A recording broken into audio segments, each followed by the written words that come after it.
मौर्य राजवंश भारत का सबसे शक्तिशाली राजवंश था। यह राजवंश ने 137 साल तक भारत पर राज्य किए। इसकी स्थापना को श्रेय चंद्रगुप्त मौर्य और इनके मंत्री चाणक्य को दिया जाता है। यह साम्राज्य पूर्व मगध राज्य के गंगा नदी के मैदान से शुरू हुआ, जहां आज के बिहार और बंगाल स्थित है। इसकी राजधानी पाटलिपुत्र थी, जिसे आज हम पटना के नाम से जाना जाता है।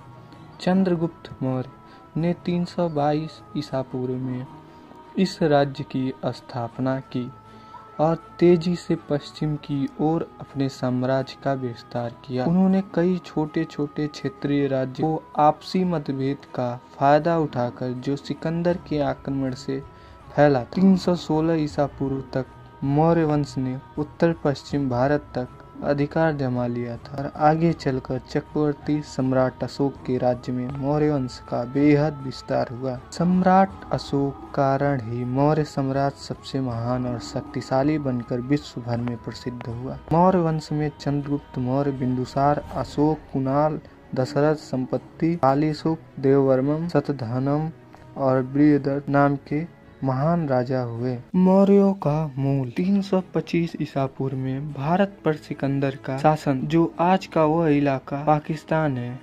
जब सिकंदर पंजाब पर चढ़ाई कर रहा था, तब उसे एक ब्राह्मण जिसका नाम विष्णुगुप्त चाणक्य था, मगध को साम्राज्य विस्तार को प्रोत्साहित करने आया था। चाणक्य को कौटिल्य के नाम से भी जाना जाता था। उस समय मगध शक्तिशाली राज्य के रूप में उभर रहा था, जो पड़ोसी राज्यों की आंखों में कांटे की तरह चुभ रहा था। उस समय मगध के राजा धनानंद ने चाणक्य को अपने दरबार से निकाल दिया। उसने कहा, तुम एक पंडित हो, अपने चोटी का ही ध्यान दिया करो। युद्ध करना एक राजा का काम है और तुम भिक्षा मांगो।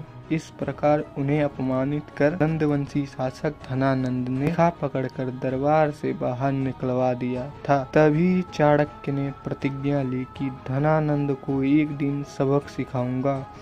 और विद्वानों को यह मत है कि चंद्रगुप्त मौर्य की उत्पत्ति उनकी माता मूरा से मिली है। मूरा शब्द को संशोधित शब्द मौर्य है, यानी कि मूरा से ही मौर्य बना है।